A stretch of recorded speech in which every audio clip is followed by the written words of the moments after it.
千里之行，始于足下. A journey of 1,000 miles begins beneath the feet. We now gather in the Tao to travel the journey together.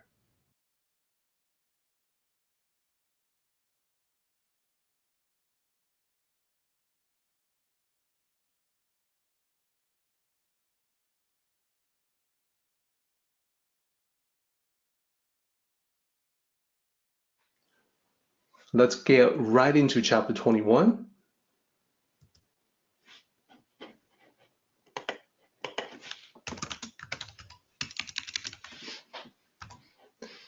So what does 21 say? Let me read 21 from beginning to end as our starting point, and then we will break it down into sections. 道德经 21. The appearance of great virtue follows only the Tao. The Tao as a thing seems indistinct, seems unclear. So unclear, so indistinct, within it there is image. So indistinct, so unclear, within it there is substance.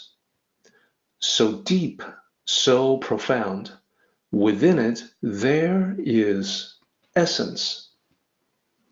Its essence is supremely real. Within it there is faith. From ancient times to the present, its name never departs. To observe the source of all things. How do I know the nature of the source? With this. Okay, I think a somewhat cryptic chapter with a lot of material, with a lot of good stuff to get into. So, how do we break it down into different sections? As you guys know, in previous chapters, we actually look at the Chinese characters to see if we can pick out some common characters from line to line, see if we can figure out a pattern there. Now you can do the same thing looking at the Chinese to English translation, looking at the English words to see if you have reiterations of particular words from line to line, or possibly skipping a line. Because a lot of the construction is AB, AB. So by looking for those similar characters or similar words in English, you can begin to discern a pattern. So in this particular case, I want to draw everyone's attention to, let's start with line 5. So in line 5, you're going to notice that there are two characters that are exactly the same, the second and the last character. So I'll talk about what they mean momentarily, but for now, just note the similarity. Then on line 7, you see the same two characters appearing in the same positions, the second character and the last character. And then once again, skipping one line to line 9, you see those characters once again. So let me go ahead and highlight those characters so you can see more clearly. I'll put them in red. So with the red color, you can tell that these are repeating characters, and you begin to see that this is the beginning of a section. So between 4 and 5, you should be able to see that there's a division. There's a structural division there. So the first 4 lines become the introductory section by themselves, and then section 2 starts with line 5. And for 5, 6, 7, 8, 9, 10, you've got this AB, AB, AB structure going on. And if you look at the English translation, you can see that there are similarities too in line 5, 7, and 9. Hopefully everyone can see that. So not a trick question, but just a simple observation. We have this character being repeated 6 times among these lines from 5 down to 9. So if you were to look at the English, what do you think is the English word that corresponds to this particular character? Any ideas? Any guesses? Exactly. It is the English word so. Now, that's not the only way that this can be translated. I'll talk about some alternatives momentarily. For now, though, we can highlight the matching English words as well. So, this particular character translated as so here, it's actually a character that can serve in ancient Chinese as punctuation mark, specifically the exclamation mark. So if you think about it, in the English, if we didn't want so, so unclear, so indistinct, we could have translated in the same sequence as the original Chinese, unclear exclamation mark, indistinct exclamation mark. So that would have served the same purpose to emphasize those particular adjectives. So the other thing to note with those lines is that in line 5, you've got so unclear, so indistinct. In line 7, you've got so indistinct, so unclear. So it's the same words being flipped around. And if you look at the original text, the original Chinese, even without recognizing what the characters are, knowing what the characters are, you can still tell that the first character of line 5 becomes the third character of line 7, and the third character of line 5 becomes the first character of line 7.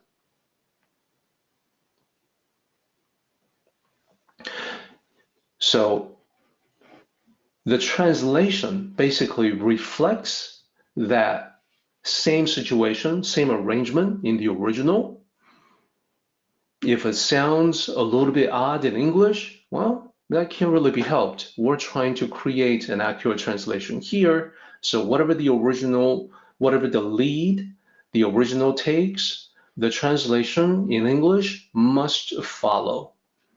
And then later on, with the interpretation and the paraphrase, we have more freedom to give it more of a poetic license, to change it around a little bit, make it sound better.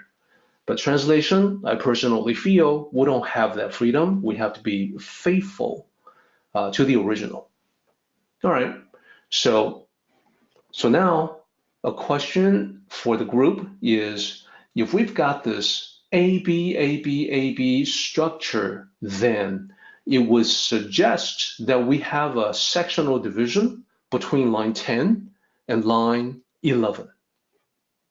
So would that be where we place the next division? And the answer is, wait a minute, not so fast. There are other repeating elements that we can discern. So let me show you what those are. So leaving the so here as sort of an anchoring reference, take a look at these lines, 6, 8, 10, and 12. Notice that the first 3 characters for all these lines are exactly the same. So the AB structure extends to lines 11 and 12. It's just that line 11 doesn't match the same scheme as 9, 7, and 5. And I hope everyone can see that. So when we look for the matching English words, we can find the correspondence. Within it, there is. So let me highlight those. Now I think it becomes clear. Now I think everyone can see the hidden sectional structure of this chapter of the Tao Te Ching. So it is A, B, A, B, A, B, A, B goes on for 4 pairs, and then we go into the last section, which is the concluding section. So we find that this is rather common throughout the Tao Te Ching. Not every chapter follows sort of a 3-act structure like this, but a lot of them do, and this is one of them. All right, so this gives us pretty good reasons to bring in another red line to denote that this is a section in the middle. And as you can see, the Chinese characters there will correspond to the English words within it. There is. And then we have this last section, which doesn't have a whole lot of corresponding Chinese characters. And that's okay. It's just the conclusion of what this is talking about. Okay, excellent. So let's move on. We're going to spend quite a bit of time talking about the chapter line by line. And so I don't see Alex in the meeting at all. So we probably will. I'm going to end up doing a 2-hour talk today on this chapter of the Tao Te Ching. All right, so let's begin with line 1. So I've highlighted the Chinese characters in line 1 for further analysis. And the first thing that I want to start with is the first character. So that character is Kong. So the pinyin, K-O-N-G, keep in mind that this is not Kong, like King Kong. This is Kong with the O sound. What is this character? What does it mean? Well, it depends on the time of history you're talking about. In ancient times, Kong could mean either a surname or it could just mean great. In this case, it means great. The second character there, De, that's the character for virtue. So the first one is great, second one is virtue. Second character is virtue. Together, you've got great virtue. When it's a surname, that's actually a fairly common surname. Kong, in fact, was the surname of Confucius. So in Chinese, Confucius is Kongzi, or sometimes Kongfuzi. That these are all honoraries. So Zi would be master, Kong would be the surname.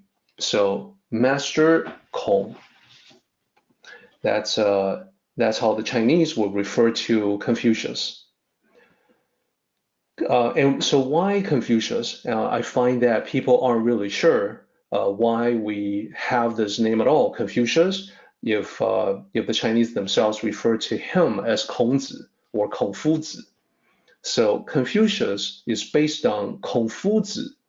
The fu in the middle is an honorary, just like zi, the third character. So when European missionaries originally ventured into China, they found an established, thriving culture, and much of the culture was based on Confucian teachings. So they asked about that, and they received an explanation. Well, the great teacher is Kongzi or Kongfuzi. So it was so prevalent and so commonplace that one of the first things that the European missionaries did was to render this name into a name that they could write about. So they ended up with Confucius because these historical European missionaries, they were using Latin. So Confucius is the Latin interpretation of the original Chinese name Kongfuzi. That's why. So today, of course, in Western society, we are following the European tradition So we oftentimes refer to Confucius, and we know who that is. Now, the other great teachers and sages from Chinese history, a lot of them did not get the same treatment as the Latin name of Confucius. So you would find some of the sages like Mencius being rendered in that way, and they're usually from the Confucian tradition. But other sages from the Tao tradition were not paid attention to by those original European missionaries, and therefore did not end up with a Latin name. So Laozi is not a Latin name. Okay, let's move on. So, in modern times, the definition or the meaning of great has pretty much dropped off the map. So people would not use Kong to say great. They pretty much, in modern Mandarin, 99.9% of the time, they only use that character as a surname, and that's it. So sometimes people ask, well, are there some examples of differences between classical ancient Chinese and modern Mandarin? So this is one of them. Sometimes the meaning gets changed drastically. Most of the time, the meaning evolves, so you can still recognize the tangential relationship in that linguistic evolution. And in this particular case, some of the meaning gets dropped, no longer in use. We see that quite a bit as well. Let's keep it moving. Let's talk about the entire line. So let's talk about these 4 characters. What are they? What do they mean? Let's break them down one by one. So the first character, as we just talked about, means great. Second character means virtue. Then we have a character that is the apostrophe S. And then the last character is appearance. So the English word appearance has a couple of different meanings. You can say the word appearance to talk about how someone looks. You know, that person has a serious appearance. Or perhaps, that person has a frivolous appearance. Or that person has a neat appearance, etc. How someone looks. Another context, another meaning for appearance is when you talk about how something has appeared. So for instance, the appearance of a particular popular concept in the world or in society. The appearance of a new trend, as an example, that people like to follow, a new fad. So there, it's the showing up of something. It's not how something looks, how someone looks. So this character in Chinese, in Mandarin, the last character of this line has that same dual meaning. It could also be appearance, how someone looks, but in this case is the emergence, the appearance of something. All right, so let's transcribe these 4 characters.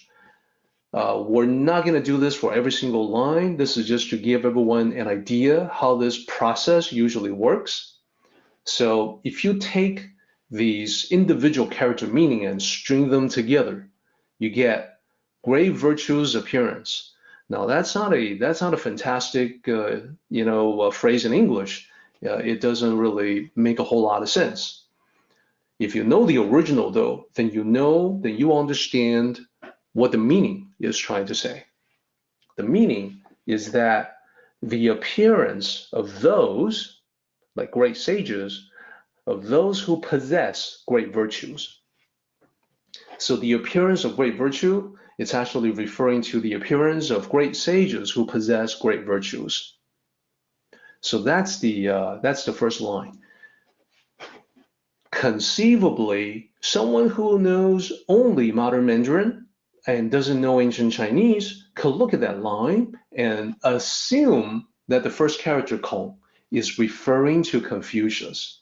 that would definitely be a mistake. Confucius did not really come around until years after the prime of Lao Tzu. So the two were contemporaries, but Lao Tzu was a lot older than Confucius. So when Lao Tzu is writing about the Tao, he would not be referencing the name, the family surname of Confucius. He will be using that term specifically to talk about, great virtues. He would, if he thinks about Confucius at all, Lao Tzu will regard Confucius as a student or a disciple. And for the Chinese, it is quite a popular conception that in ancient times, Confucius and Lao Tzu had a student-teacher relationship. Or another way to say it is that Lao Tzu to Confucius is like a master and disciple. So there are movies made about that.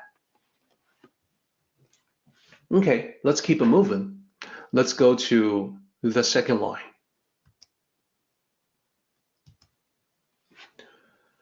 So for this line, we're still gonna break it down a little bit, character by character, but this is the last time that we will focus on it in that fashion.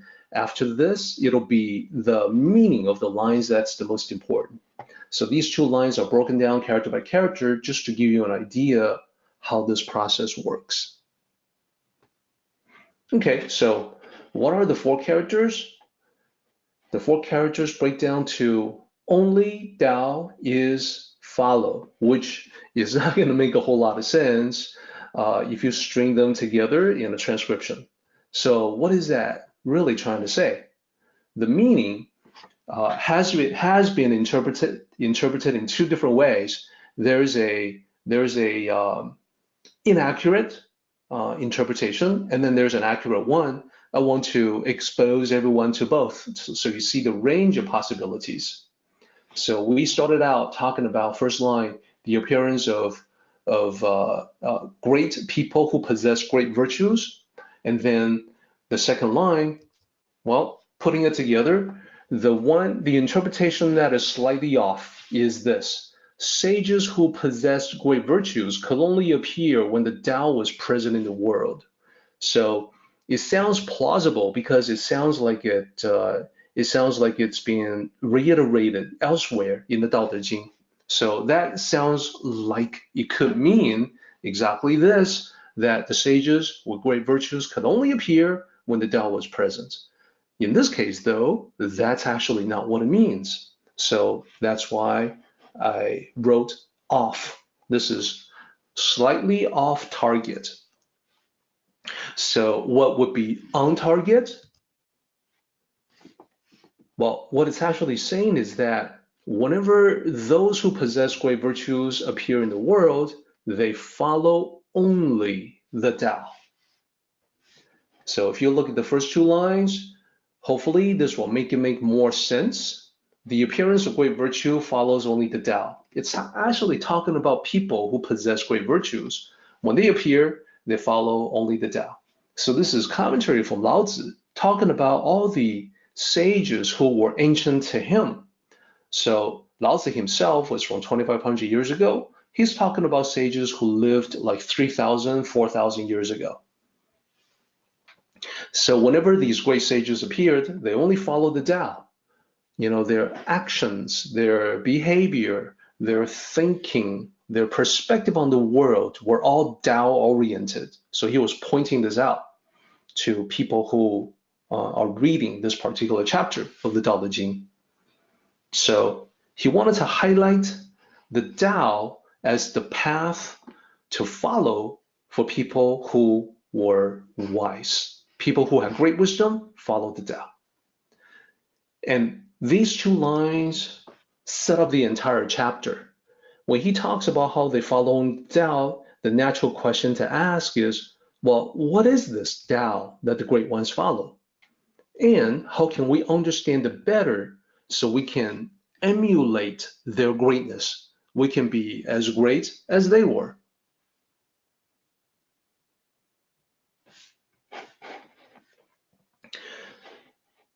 So just like the last chapter was all focused on the difference between Laozi and the typical mundane everyday people, this chapter puts the focus back on the Tao, pointing out that, well, the people with great wisdom, they follow the Tao, so shouldn't we emulate them by understanding Tao a little bit better?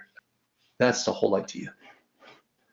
Okay, so now let's go to 3 and 4, which we can actually explain together.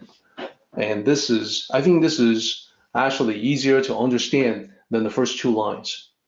The Tao as a thing seems indistinct, seems unclear. So let's single them out to talk about what they mean. So here, it's basically saying that, well, this Tao that the great sages follow, it isn't clear. It isn't something that's easy to see. This mysterious thing called the Tao is not so easy to grasp. It's a mental thing. It's a concept or an idea rather than a physical object that one can see and touch. So it's a mind thing, not a physical thing. And that perhaps can make it even harder or even less clear for the mind, for someone to understand. So as a construct in the mind, the Tao is indistinct and unclear. It's not well defined at all. But the whole idea of this chapter is that we will still attempt to figure out as much of it as possible. So here, this is actually an important point because occasionally I see a distortion of it in the West. So I want to make sure that everyone gets the true understanding. So what Laozi is saying is that human beings can understand some of it. We can understand something about the Tao. It's just that we haven't figured out all of it. We're not likely to. There are deep mysteries in the hearts of the Tao. So we don't know all of it. We haven't got it completely figured out. So occasionally I see a distortion that the whole concept of the Tao being challenging, being vague, being difficult can get twisted into the Tao is completely beyond human comprehension. That is not quite true. Now, if you think about this ancient concept of the Tao and then match it up against modern times, for instance, our understanding of physics, particle physics, high energy physics, astrophysics, quantum mechanics, all that stuff. Well, we know, and scientists certainly know, physicists certainly know that they haven't got it completely figured out. And yet, that doesn't mean that physics, particle physics, quantum mechanics, etc., none of that is completely beyond human comprehension. We figured out parts of it that have proven to be extremely useful to us. With something like quantum mechanics, there's going to be practical applications. There are already numerous practical applications.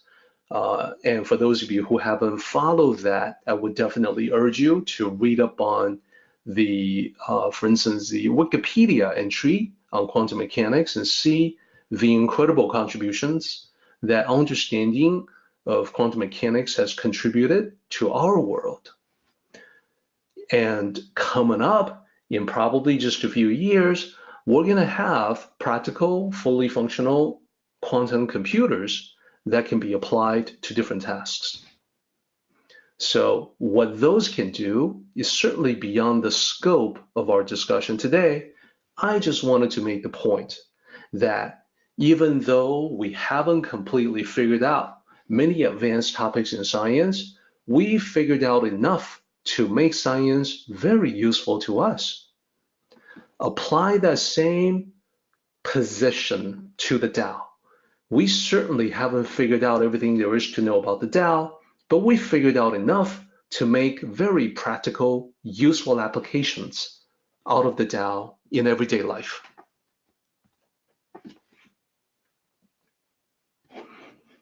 And I can see that people are definitely getting into the spirit of this. So this is great. This is awesome. Let's continue.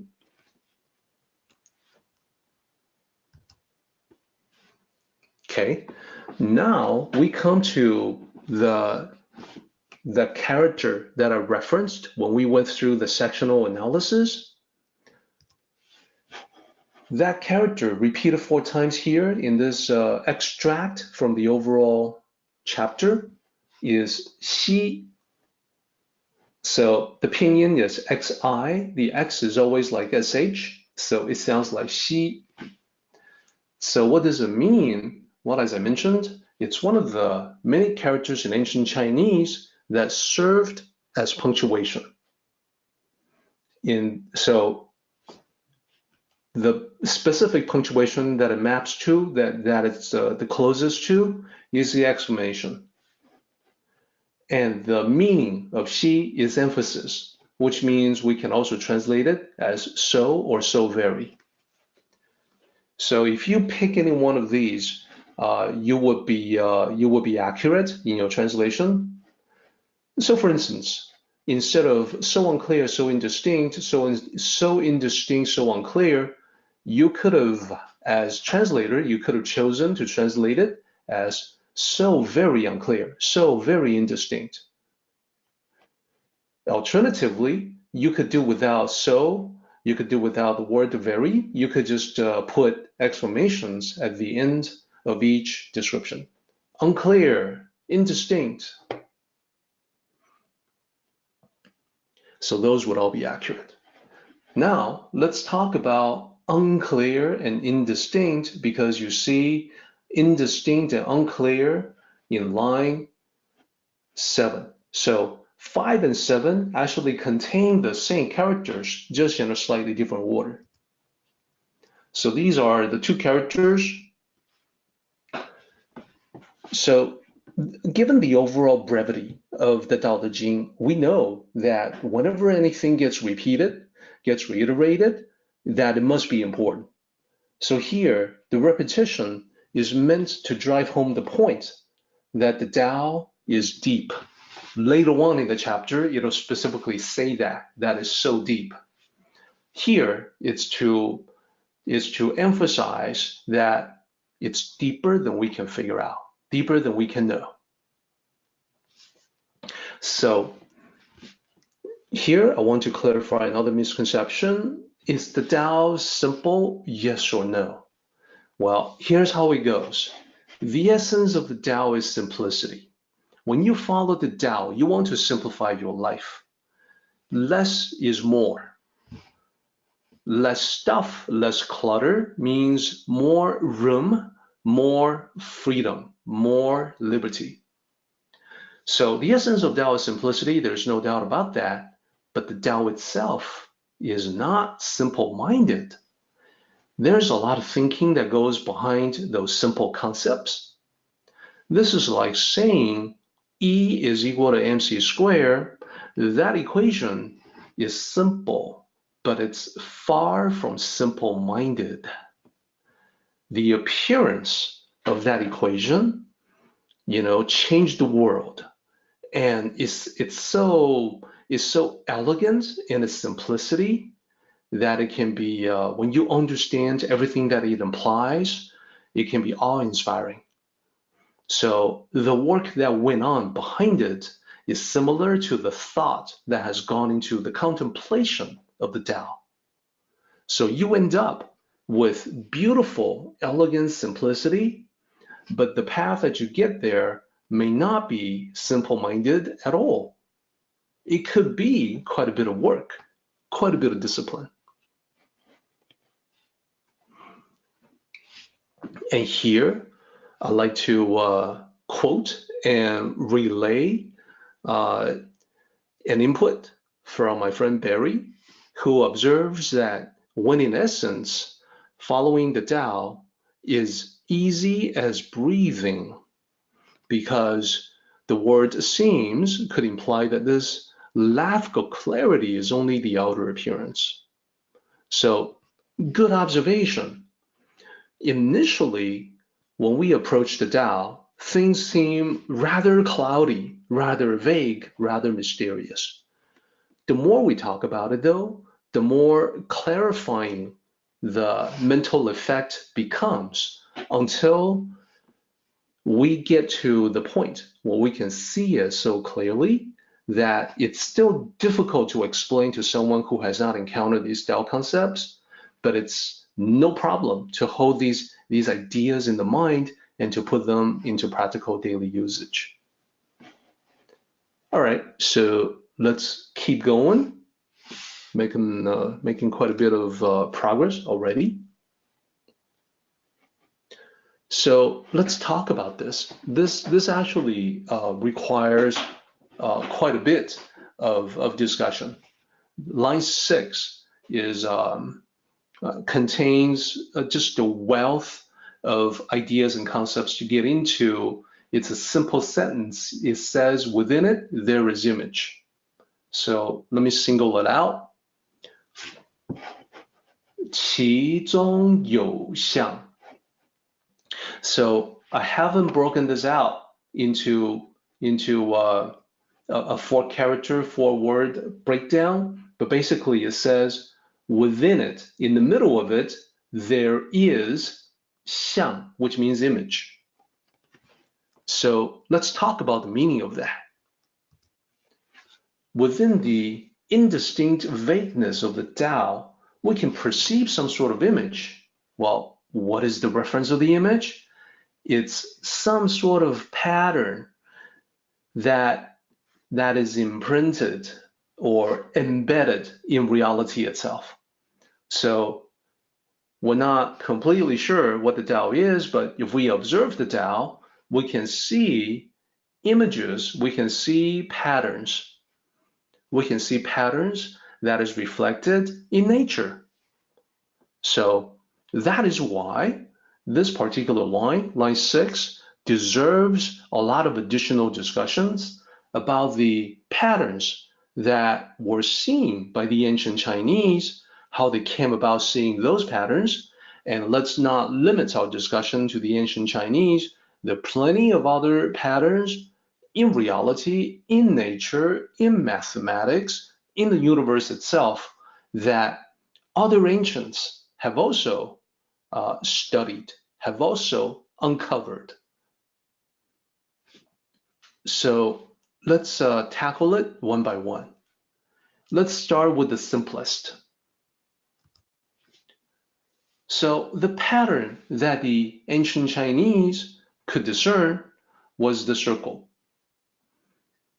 Now, wherever they looked, they could observe the circle of life. It was evident everywhere. They could also see the changing of seasons, the cycles of day and night, day turning into night, night turning into day. So wherever they looked, they could see great circles manifesting in many different ways. When they looked at human society, they saw circles as well. The circle of life, the cycle of birth and death, that was definitely evident to them, but also the cycles of karmic cause and effect, that was also evident. So the ancient Chinese at the time of Lao Tzu could tell that human actions and reactions and interactions were all circular. You know, what you do that is good comes back to you as good multiplied. What you do that is bad comes back as harmful effects and again multiplied. So they could tell that there was a circular effect, circular manifestation everywhere in human society. Later on, hundreds of years later, when Buddhism came into China, the ancient Chinese incorporated the concept of karma into their existing observation. They could already tell the circular back and forth. Now they had a new term to describe that. And that new term was karma. And they also had another new term, samsara, which is the wheel of birth, death, and rebirth. So they would use that as well, and they would extend this concept of the circle to cover not just a single lifetime, but multiple lifetimes. Okay, so the circle was the simplest pattern, but were there other patterns? The answer is yes. Another was the progression of the powers of two. So this began as just the yin and yang symbol, duality, complementary duality, the two sides of the same coin. Now, when you have two sets of two, you have the complementary duality, for instance, of men and women, male and female. So that's complementary duality there. That's one set of two. Now, suppose you have another set of duality, young, old. When you combine that with the duality of male, female, you could easily get 4. That is 2 by 2. 2 times 2 gets you 4. You've got young male, old male, young female, old female. So you can further extend that into 8, 2 by 2 by 2, and then 16, and so on. So this was definitely very much on the mind of the ancient Chinese. It's how we get the bagua, the trigrams and the hexagrams, the 8 and the 64. So one of the important things for me to talk about that today is to get into how that came about. And it came about way before Lao Tzu, at least 2,000 years before Lao Tzu, probably more. So I want to talk about that origin. And this is not limited to the ancient Chinese. So in the ancient world, there were other geniuses elsewhere, outside of ancient China, working on similar issues, similar in the sense of patterns of nature. What are some patterns that are deeply embedded in nature, in reality itself, in existence itself? Well, other things that have been uncovered that we'll get into and talk about, at least mention briefly, would be, for instance, the golden ratio, the Fibonacci sequence, the Mandelbrot set, which is much, much more recent. And so when we talk about those things, we actually range all over the world, all over the ancient world. The golden ratio comes from ancient Greece. Fibonacci is an Italian mathematician, but the Fibonacci sequence was mentioned long before him. Fibonacci, the mathematician, the Italian mathematician, wrote about the Fibonacci sequence in 1202. So, if you think about it, that's like 800 years ago. And that's why the sequence is named after him. But prior to him, more than 1,000 years before his time, it was already part of ancient Hindu mathematics. Mandelbrot is much more recent, and we'll talk about that as well. It's a fascinating discussion all by itself. So the Mandelbrot is mostly about fractals. So those who haven't looked into fractals, it's a fascinating world. So we will touch on it at some point. But let's stick to just ancient China for now, so that we don't lose our focus. So what else? What else was there beyond the progression of powers of two? Well, there's yet another one that may be less expected. The 3 by 3 magic square. What? Well, if you aren't sure what that is, I can just I'll use one word to make it clear. Sudoku. You probably play Sudoku. You might not be aware that this was something that was part of the world of the ancient Chinese, and I'll talk about that after the break. So this is said to be from the time of Fuxi. He was one of the legendary emperors, along with Huangdi, the Yellow Emperor. He lived more than 4,600 years ago. The exact time is unclear because when you go back that far in time, ancient history is lost in the mist of time. So there's a lot to talk about with this particular legendary emperor. So I want to park our presentation on this slide for now. And then when we come back, we'll talk about this ancient legendary emperor who, along with Huangdi, is supposed to be a founder of the Tao. And especially because he was said to be the originating source of I Ching, the Book of Changes. So I think fascinating ancient history, a lot to talk about. Let's cover that in 5 minutes after our mid-meeting 5-minute break. Let's go ahead and take 5.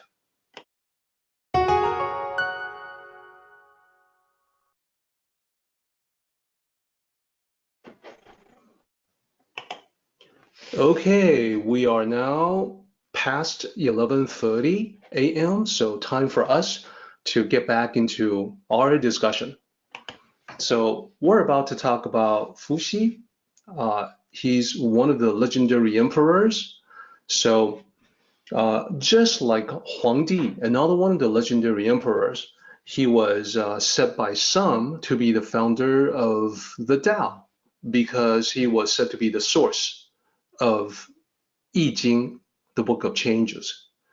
But I think, as you will see, the Tao doesn't really have a founder. The Tao doesn't really have a particular person who can be pointed to as the source of all the teachings. The best that one can do will be to point to nature as the source of the Tao. Let me explain. So let me first bring you this image of Fuxi, the legendary emperor. So this is a very common depiction of that legendary figure from more than 4,600 years ago. Usually the Chinese themselves will say that he's from about 5,000 years ago.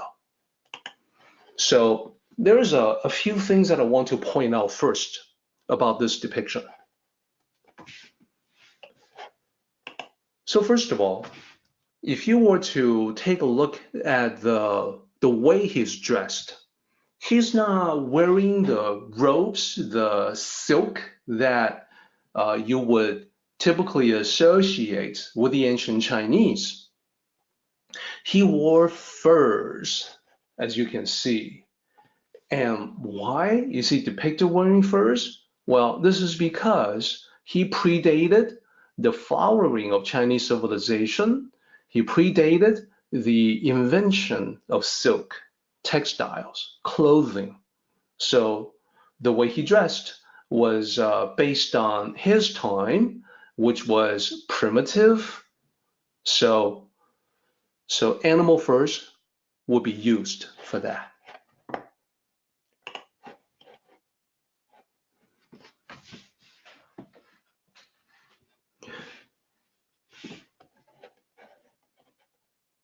Okay, so I think everyone can see the image of this legendary emperor now. You'll see some Chinese here up on top.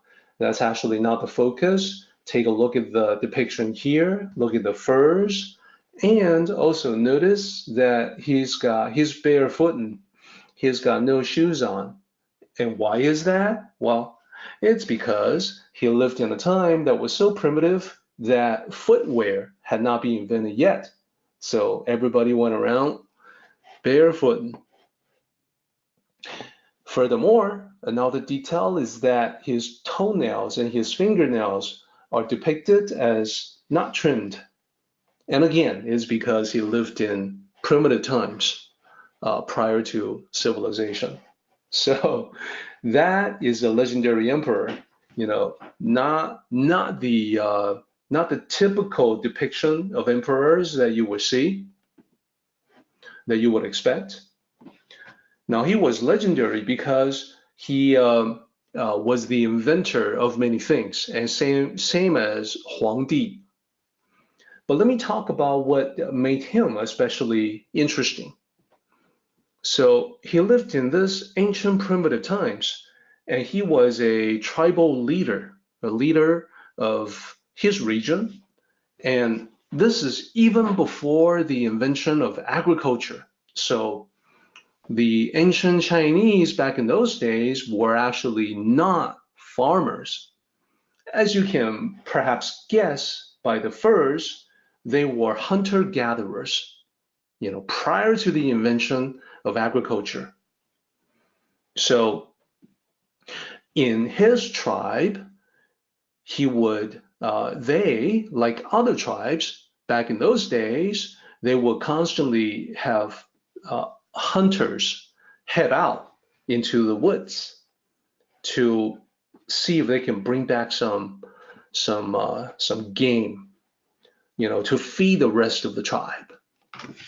Now, Fuxi, this tribal leader, he had a special ability. He had this intuition. He had this intuition, this keen intellect and powers of observation. So he looked at the world. He looked at everything. In the ancient world, it was mostly nature. They lived in nature. He looked at nature and he could see patterns. He looked at the sky and he could see patterns. That is, from one day to the next, he started to figure out, what it means when dark clouds gather and then it began to rain. He began to figure out what kind of clouds would bring rain and what kind of clouds would simply blow past. He got better and better at it as time went on, and he began making predictions for the rest of the tribe. He would tell them, tomorrow there's going to be rain. Now, he could tell because he had seen some of the signs, which in the past, when he observed before and kept careful track, he knew that it rained. So everyone would be like, wow, how did you know that? How could you possibly know? But then the next day comes and it actually does rain. So not understanding his methodology, they naturally assumed that he must have some kind of superpower. So let me pull up that bullet, make sure everyone sees the associated text. He had this intuitive grasp of patterns in nature, and it enabled him to predict the weather. So as we look at the television news forecast of weather, we see that quite frequently. And of course, now on the internet, we have, weather forecasting channels, websites that we can visit to see what the weather is going to be like. So meteorologists today are predicting the weather using technology. Well, he was the original meteorologist, perhaps the first in the world, who was using mostly just observation and intuition to make predictions. But such was his accuracy that word about it got out in ancient times, in that ancient land. So it got to be that everyone came around to ask him, and he began to he got so overwhelmed with questions from everyone that he announced to them that, hey, listen, rather than to respond to everyone's question one by one separately, which actually takes up a lot of time given the volume of questions that he was getting on a daily basis, he would simply go to a particular tree. He would pull back the tree bark, to expose some writing surface, and then he would use a knife or a tool or implement like, sharp flint to carve symbols onto the tree about the next day's weather. So that was the original weather predicting website. Of course, they didn't have the internet back then. It was just markings on a tree. But this was useful, plenty useful for the ancient people, especially to the hunters. Hunters would come to him, would look at his forecast in order to help them plan their hunting expeditions. A lot of times, these ancient hunters, when they set out, it would be for several days at a time before they can bring back, a quantity of game. So they wanted to make sure they were heading off in a direction that would not be set with terrible weather so they can hunt. So they would constantly come by to consult with him. And later on, they would be looking at the trees like everyone else. So patterns. Fuxi, no stranger to patterns. So how do we know all that? How do we know what he did with the patterns that he saw in nature, and how did that lead to the Tao? Well, that's actually next. Let me draw your attention to part of this painting that you've been staring at for a while. The bottom part. So there's a couple of things below this depiction of Fuxi, and he appears to be looking downward. His gaze is downcast. So we're going to zoom in to the very bottom part of this painting to talk about patterns. So when we zoom in on it and blow it up, we see a couple of different elements. Let's start with Bagua. That is the element on the left. To the left, we have the Bagua, or the 8 trigrams. So these two Chinese characters here, the first one is the Chinese character for 8, the number 8, and the second one is trigrams or hexagrams, depends on how you use it. So let's just call it trigrams for now. So as I mentioned, this represents the binary progression of 2, 4, 8, 16, 32, 64, powers of 2. So with the 8, it's composed of 3 lines. Each line can be whole or broken. So each line is either a 1 or 0. So 1 is the complete unbroken line. The broken line will be 0.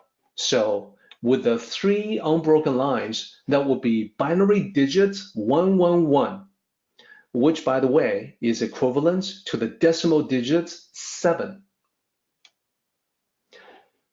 To the very left of this image, you will have the 3 broken lines. Those will be 0, 0, 0 in binary, which corresponds to the decimal number 0. And so on. So depending on whether you take it from the top down or the bottom up, here you've got broken, broken, whole, 0, 0, 1, that corresponds to the decimal number 1, and so on. So that is one of the patterns that the ancients were familiar with, the expansion of powers of 2. So what about the other elements? What about to the right? Well, there's a different story associated with that. That, I hope it looks to you like a turtle. To the right, we have a turtle.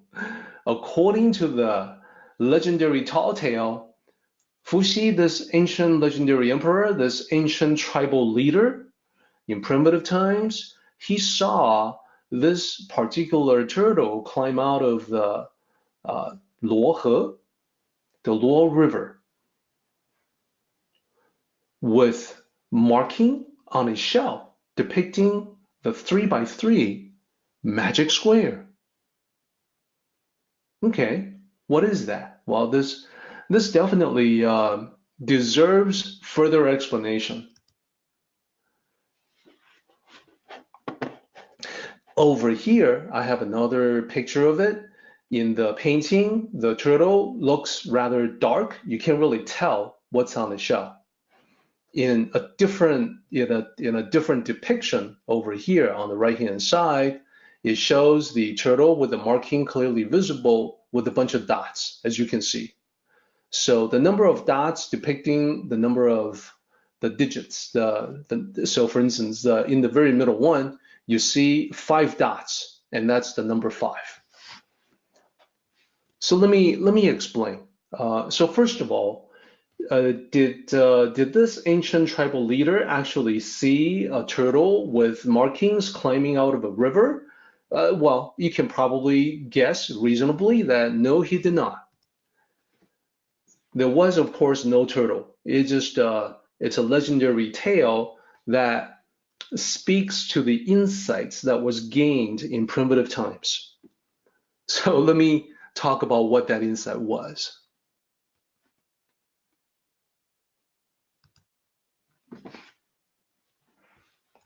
Let's talk about the magic square.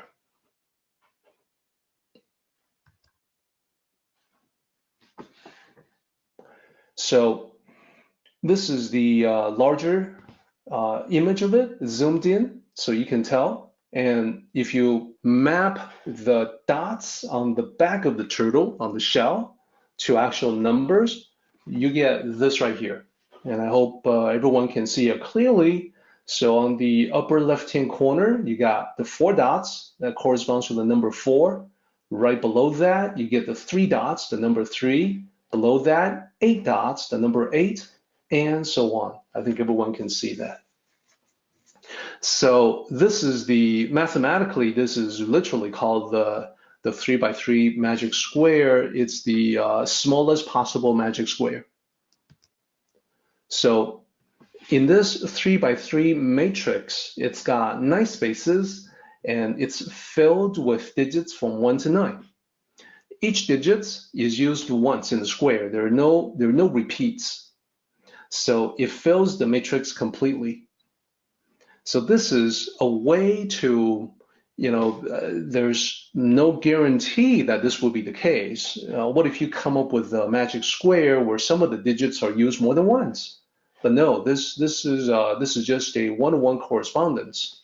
So symbolically, this represents a completeness in nature. That is, everything's used, nothing is wasted. So there's a question about these 2 characters here. You'll see the luo shu down here below.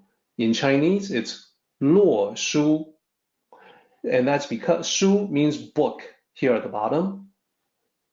Luo here is referring to, you'll see depiction of water here. This is the river. Luo he is Luo River. So that's the name of the river where the magic turtle is appearing. And there are variations of the tale where what emerges from Luo is a magical beast, like a dragon horse. But then other variations say turtle. Either way, it's not really a turtle. It's not really a magical beast of any kind. It's really just insight into the universe, into reality. All right. So the thing about the magic square is that all the numbers, if you add up the numbers horizontally, any 3 digits in any direction, whether it's horizontally, vertically, or diagonally,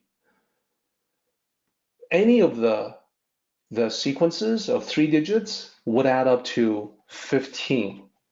So here you can see that 4, 9, 2, that would add up to 15. 3, 5, 7, again, add up to 15. 8, 1, 6, again, 15. So that being the case, this is a symbolic representation of balance in nature. Just looking at this, we can't really tell that it's balanced in that manner. You know, the numbers are high or low, they don't seem particularly balanced, but it's actually quite balanced in every direction. So the balance is there. It may not be obvious to the eyes, but it's there. So this is the pattern that was seen, that was understood in ancient times, about 5,000 years ago, roughly, give or take a few centuries, and it became the basis of not only I Ching, the book of changes, but also feng shui.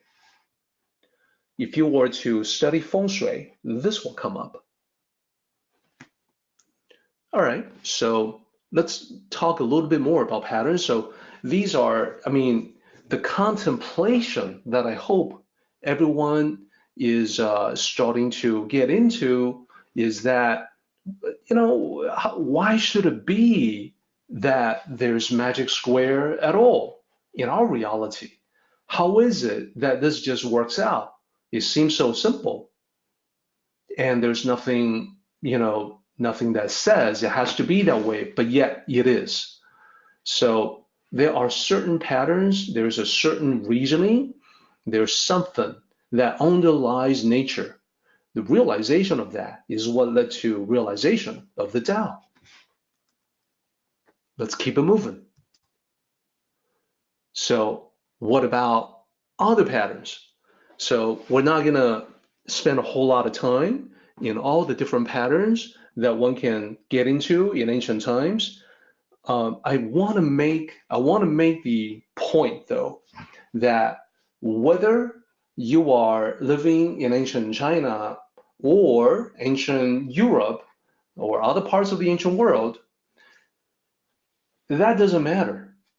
As long as you are a human being, you're going to observe the world, and the wise, smart people in ancient times would begin to discern patterns. That's what this part of the chapter is talking about, that it's unclear, but as you look into it, you can begin to discern patterns emerging. You can begin to recognize the patterns. So that's what this is all about. So let's talk about the golden ratio, not from ancient China, but ancient Greece. So it looks like this, which I know is going to be not going to be really easy to understand for a whole lot of people. It's all about proportions. All it says is that the length of A and the length of B, they're in a certain proportion. A is longer than B by a certain amount. Now, the total A and B together is longer than A by a certain amount, which is equal to B, and it's the same proportion as the length of A is longer than B. That's really all the time that I want to spend on it. We're not digging into mathematics. We're just talking about ancient patterns. Patterns in reality. So what about the Fibonacci sequence? Well, if you take a look at the sequence here, what is the logic? The logic is actually super simple, super easy, just like the magic square. If you take 0 and 1 as your starting point, okay, and the rule that you have is that the next number must be the sum of the previous two numbers. That's the only rule. Then you've got 0 and 1 to start with. They add up to 1, just like the second number. So now you've got the two numbers being 1 and 1. You add them up, you get 2. And then you add up 1 and 2, you get 3. So far, 1, 2, 3 doesn't seem like a remarkable sequence, but as you go further, 2 and 3 gives you 5, 3 and 5 gives you 8, 5 and 8 gives you 13, 13 and 8 give you 21, and this goes on and on and on. The Fibonacci sequence turns out to be intrinsically related, embedded in nature itself, in reality. It starts with a very simple rule. It goes on and on and on in a sequence that is hard to predict, but yet makes perfect sense. So it shows up again and again in mathematics. Here, what we have is what we call a Fibonacci spiral. And it's based on that sequence there, where the innermost square, the square in the very middle, is a 1 by 1 square. And then it goes on and it gets bigger and bigger, spirals bigger and bigger due to the expansion of the Fibonacci sequence. So as I talked about before, this is ancient times, but not ancient China. The golden ratio was studied in ancient Greece. The Fibonacci sequence was part of ancient Hindu mathematics. And in the year 1202 was published by Italian mathematician Fibonacci. Hence, we call it the Fibonacci numbers. So here's the point. We don't really need to dig into the mechanics of the sequences. The point is that observation and recognition of patterns is the way of all humanity. It's the Tao of people. So that is the reason why. I dig it up to talk about, as illustration of that line from the Tao Te Ching, that when you look into the Tao, you see this image. What is the image? It's the image of patterns that are embedded in reality itself. So people have also mentioned other possible patterns that have also been uncovered, some not from the ancient world, but from the recent past. Indeed, that is the case.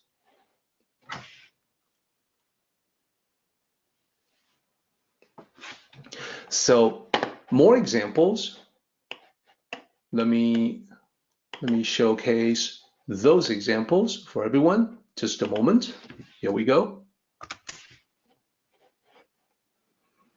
So this image here is the Mandelbrot set. So what is the Mandelbrot set? Like the Fibonacci sequence, it's generated from a very simple algorithm, and yet the result has mind-boggling complexity. So this is the image that a lot of people have seen before, are familiar with.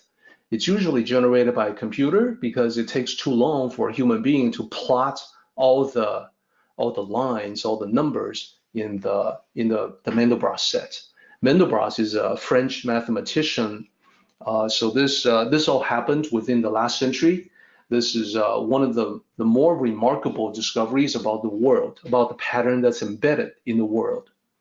So one interesting thing about the Mandelbrot sets is that when you zoom into the boundary between the blackness that you see here and the rainbow color fringe, when you zoom into that, you see more and more images, more and more reflections of the Mandelbrot set itself. With this high resolution image, you can actually see right here at the tip of the Mandelbrot set, there's a small version of the entire set.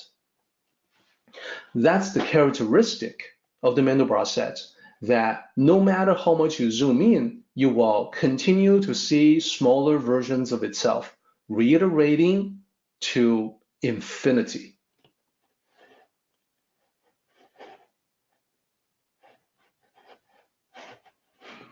So here is a zoom into the boundary of the Mandelbrot set. This is a tiny, tiny part of the overall image. And as you can see, within this zoomed up image, at the tip of it, you see tiny copies of the Mandelbrot set itself. It's reiterating itself again and again to infinity. It's actually also true at all the tendrils of this set. It's remarkably beautiful for something that was so simple. So how is this reflected in reality or in nature? Well, it turns out that nature is fractal throughout. And just like the circles that the ancient Chinese have seen, no matter where you look, you will see examples of fractals. This is just the image of a tree. So those who study fractal geometry soon figure out that you can take the branch of a tree and it looks like the entire tree. So the Japanese art of bonsai trees is actually to take a small branch of a much larger tree, plant it, and it will look like a tiny version of the big tree. And that works because nature is fractal. You can also look at the coastline of any island, indeed any continent, and you will see the same fractal manifestation everywhere. So it's gotten to be that people now recognize, scientists now recognize that everywhere in nature, fractal geometry rules. And they use that when they generate realistic looking computer graphics. You can have a computer algorithm generate clouds. And as long as you embed fractal geometry algorithms in computer graphics, it will come out looking just like clouds. You can also have algorithms generating terrain, mountains, range, a mountain range, hillside, and as long as you use fractal geometry, it's going to come out looking just like a realistic mountain or a cliff. So because I always want to be very mindful of not sidetracking into a different discussion. I always want to bring it back to the Tao. So I'm going to do that now. I think you get the point that I was trying to make, and that is we have all kinds of patterns that we can discern in nature. It's all part of the Tao. And later on, when we do the summary, I'm actually going to ask you to put some of these ideas to use in your own life. For now, though, back to the Tao Te Ching. So other points that I want to make.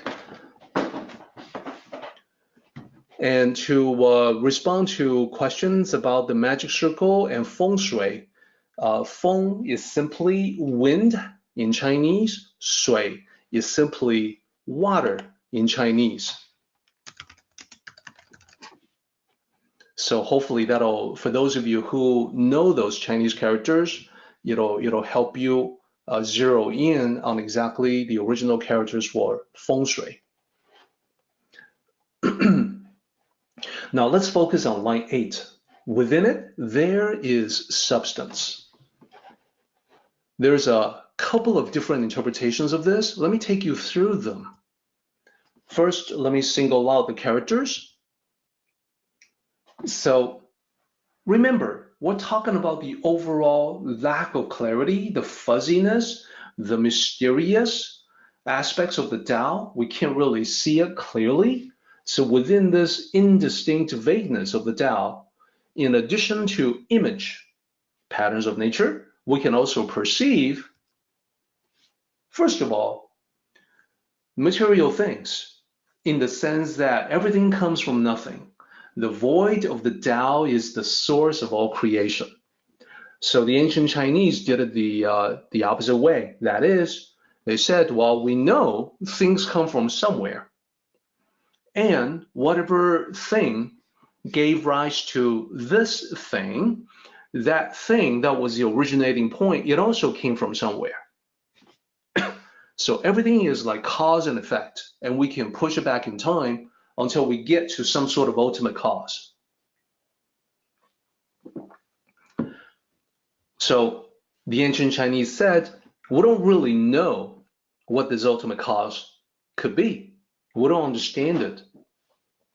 All we can say is that cause and effect, things beginning something else, and then one generation giving rise to the next, continuing on indefinitely, that seems to be the way of the universe. That seems to be the way of everything. So we'll call it the way, or the Tao in Chinese. So the Tao became just a convenient label for whatever that ultimate source is, where everything comes from. Of course, to those who are of a religious nature, they will say, well, okay, that's God. God is the source of all creation.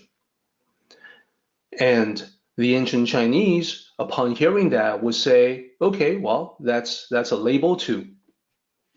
And use whatever label you like. So this is one aspect of it. Everything comes from nothing. Everything comes from the void of the Tao, which contains absolutely nothing and yet the potentiality for everything.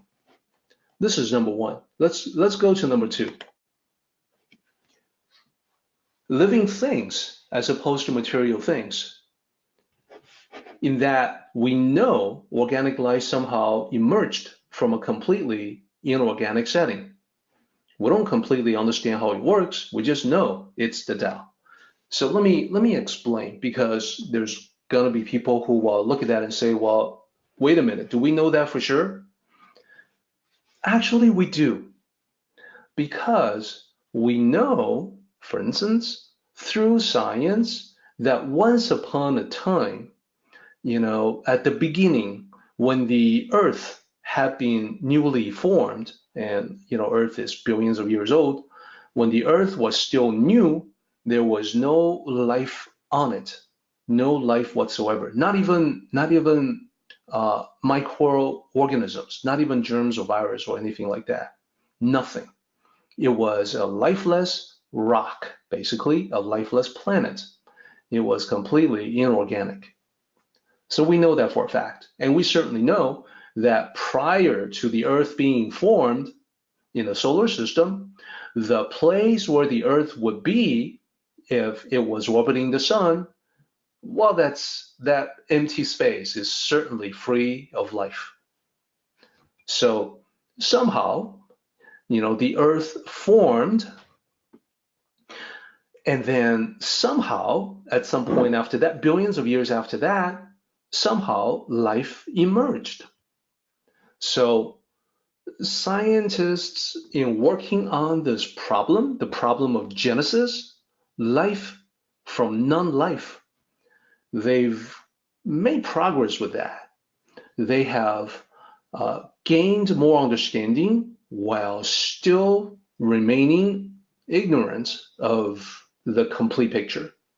So still don't completely understand how it can be that life can come from non-life. Organic life forms can come from inorganic compounds. Don't really get it. Now, it does seem that given the right condition, inorganic molecules will form themselves into things that are increasingly organic. So that's as close as we can get to that. So just like we can say that the way of the universe is continuous creation, that's the previous bullet, we can also say that life arising from any setting, that seems to be the way of the world. It seems to be the way of the universe. So we'll just call it the way. That's the best we can do. So the way is that material things can manifest out of nowhere, and so can living things. They can grow seemingly out of nowhere.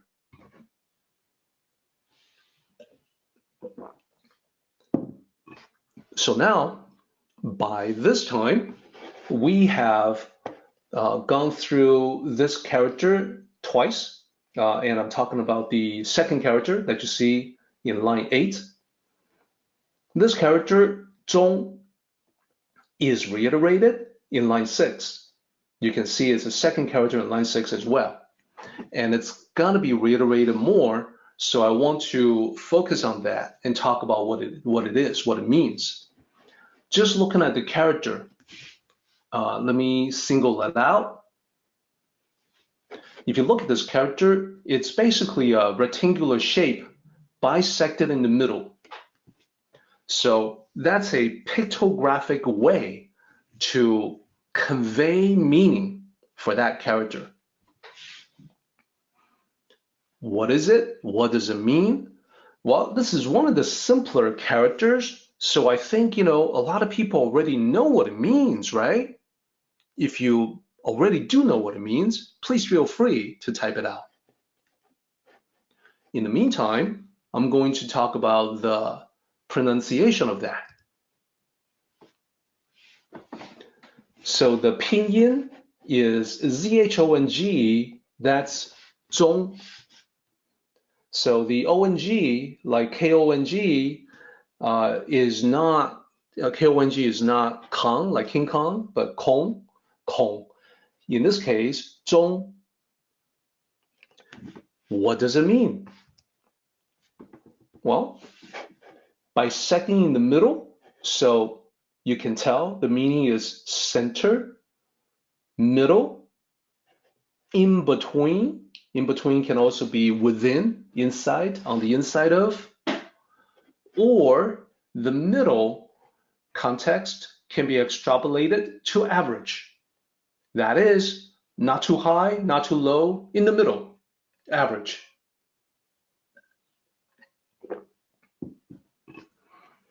How do we use this character? Let me give you a sample usage. If we combine zong with a character for year, 年, then we get 中年, middle age. So middle age is literally in the middle. Younger age, 少年, will be youth.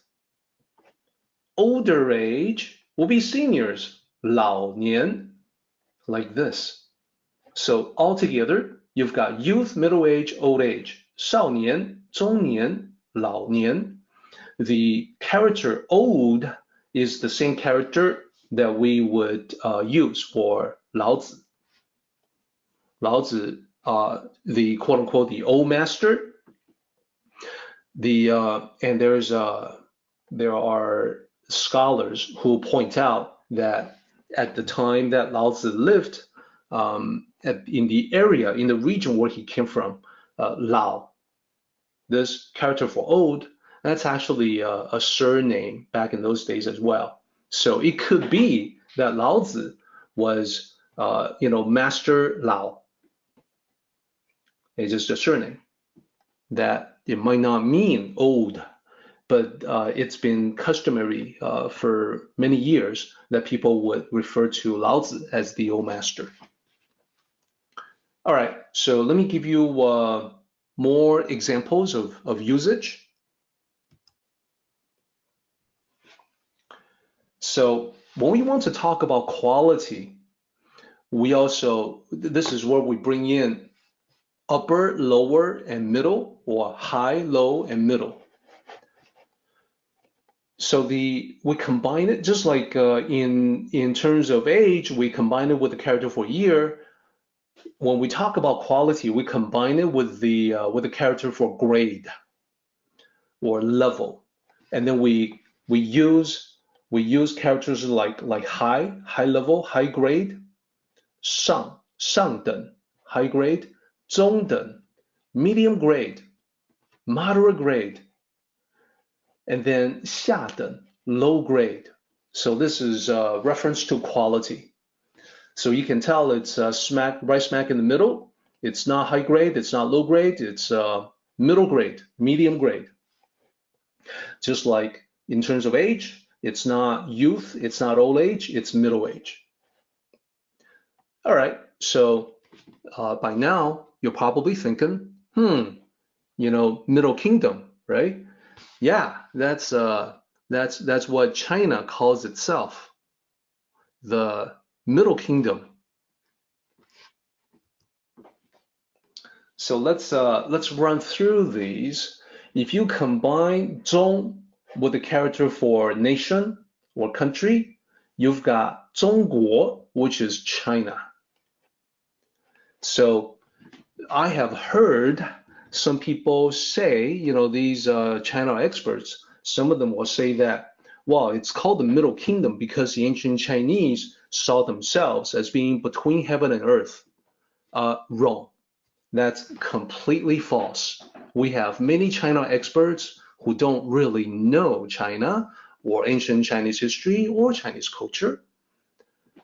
中 was something that the ancient Chinese used to refer to itself as well, but what they meant was that they saw themselves as the center of the world. That even in ancient times, even in primitive times, the time of Fuxi, the legendary emperor, even back in those days, it would be 中原, 中土, the central place, the central land. And that's because wherever the tribes would gather as a center point, where the land is fertile, good for agricultural cultivation, that was a central gathering place for all the tribes, for all the people that want to take advantage of farming technology that was being invented back in those days. Therefore, they lived in this central point, this central plain. And people who are outside of that were not among the people of the central plain, of the central land. They were from outside of it, and that's 外国. That's the next one. So 中 means middle or center. 外 means outside, outsiders. So 外国 would be a foreign country, foreign to the ancient Chinese. So when you add the character 人 to the back of that, you get to Chinese. So 中国人, that is what the Chinese say about themselves. They will identify themselves as 中国人, Chinese. And if you add the same character 人 to 外国, foreign country, then 外国人, that's foreigner. Now, if you travel to Asia, to Chinese-speaking parts of Asia, you wouldn't necessarily hear people say 中国人, 外国人. They may use different terms. They may use the character for old and combine it with either 中, central, or 外, outside. So old China, old central, also, would be what they call themselves. And old in this context is a term of endearment. 老中, 老外.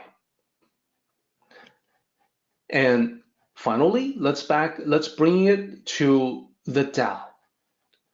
中庸, the last two sample usage, 中庸is the middle way, the middle path, the path of moderation. So lastly, this is the most complicated one. 中庸, you already know this means moderation from this line here. 知, apostrophe s, and then Tao, that's the character for Tao. 中庸之道, moderation's Tao, moderation's path. Translation, the Tao of moderation. And you can tell this character here matches this character here, which is the character for the Tao. Okay, so I've thrown a lot of Chinese characters at you, all for the purpose of illustrating this character here, 中, which means middle or center, in between or average, or the moderate. And I see that we are actually getting close to the end of the meeting. And for those of you who say that chaos theory is fascinating and it has parallels with the Tao as well, I fully agree. Those of you who are interested, we can discuss various aspects of it. And if I see something that can enrich our discussions of the Tao, I would be more than happy to bring it into one of our discussions, wherever it can be suitable. And now with 10 minutes left, I want to draw everyone's attention to summary. I have a somewhat longer version of the summary for the stuff that we talked about today. It's a bit longer because it's got parts where I want to ask people to contemplate about life. So let me request extra time for that and get right into the summary. So for what we have talked about today, I want to invite everyone to contemplate the Tao.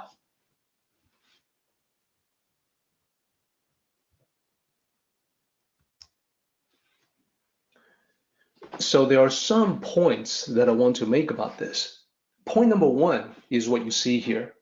Your life is a manifestation of the Tao and therefore has characteristics of the Tao. So we talked about life emerging into the world as something that is spoken of directly in this particular chapter. Life emerges. When you look into the vagueness of the Tao, you see things. You see material things, you see living things. One of the many living things in the world today is you. So your life is a manifestation of the Tao, and it has characteristics of the Tao. What I mean by characteristics of the Tao is that if you think about it, we were just talking about how everything comes from the Tao. The Tao is a point of creation. So your life has that characteristic as well. There are things that are happening in your life that can literally come out of nowhere. There are possessions that you can get that did not exist years ago, and perhaps you never expected would manifest into your life. So that's what I want to focus on for everyone as a challenge for the week ahead. So let me spell it out for everybody.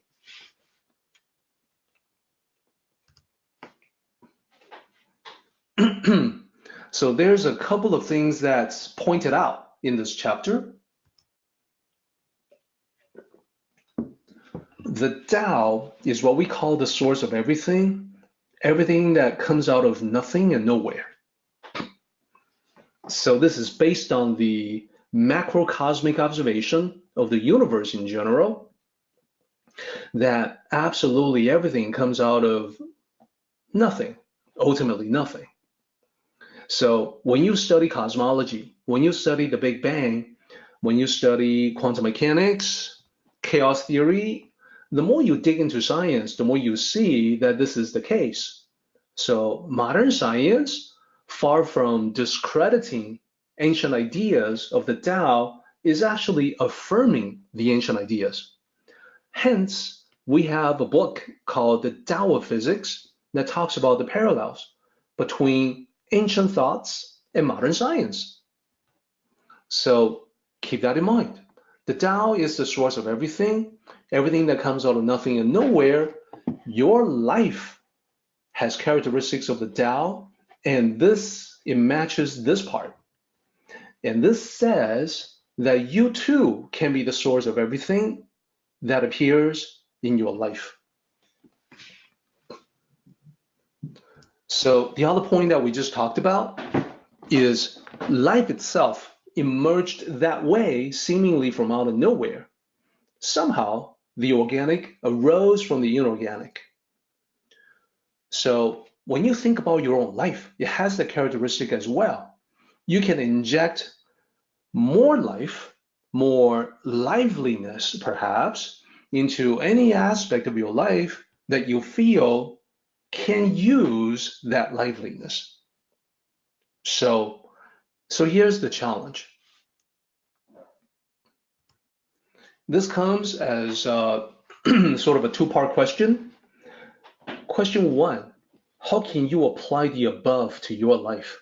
And what I'm trying to get at here is that how can you be in a position from understanding the Tao to cause manifestation in your life according to what you want, what you would prefer to see, what you would like to appear in your life. So in order to get to that, the question would be, well, what are the things that would be good to manifest? This is going to be different for every person. You know, I have different objectives in my life right now. I'm sure they're not going to be the same as yours.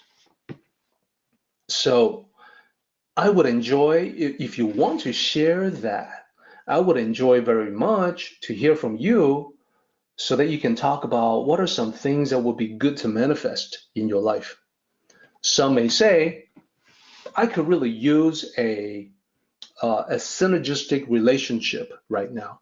I could really use someone to appear in my life to help me take my life to the next level, you know, one-on-one, just a deep and abiding relationship. I would like for that to manifest. Well, that's not going to apply to everybody, but if it does apply to you, I would suggest that as an idea. And there's going to be other people who may say, what I've always wanted to be, and then fill in the blank, X, Y, Z. So that would be, that position or that role would be something that would be good to manifest in your life. And again, that's going to be different for everyone. So what somebody else wants to be, likely very different from what I want to be. So if you want to share your thoughts with me on that, I would be honored. If not, I would encourage you to do it as just a test for yourself, as a challenge for yourself. I recommend sitting down to think about your life in this particular way and ask yourself this question. What would I like to see happen in my life? What would I like to manifest? Use that as the beginning point. And if you want to take that particular journey and to make sure that what you want to see, what you would like to manifest will actually become reality in your life, then we can take the conversation to the next level. For now, though, I would like to end our meeting on that note. Our meeting has come to an end, but the journey continues on. Let us travel safely. Until next time, may the Tao fill you with peace and happiness.